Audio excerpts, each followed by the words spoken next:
Bonaire, por ejemplo, Waro reconoce alguna pasada Dori e Food Travel and World Association camina como con un capital culinario de região do mundo. Então, está pone que o Bonaire está sobressair netamente na área culinário e não necessariamente passou por um restaurante luxuoso ou internacional. So, netamente Bonaire turco restaurante está independently owned de Bonaire mesmo, pelo que está sobressair é fusion que tem entre ingredientes dentro do restaurante que está fazendo uso de nossos produtos local. Nós temos diferentes farmers que estão local que estão produzindo nos coisas local que estão vendendo nos restaurantes for de cocktails liqueur que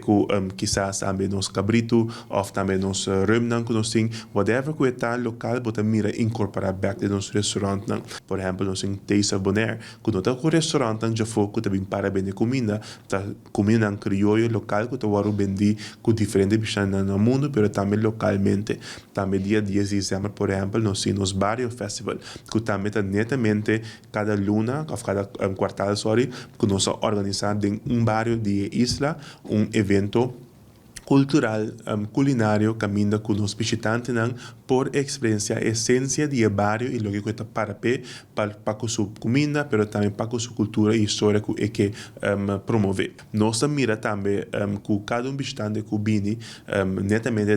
em busca e ranha diferentes cidades locais que não podem comer comida criollo. Unicamente é diversificação e tudo comida que tem verdade, está crescendo, tem hope, mas também influência internacional, fora comida em espanhol, comida em europeu, que também está a vender, mas também local, que durante que não está test e também promove essa que não também on island. Pero por lo general, nós estamos contento riba o reconhecimento que banheiro arranha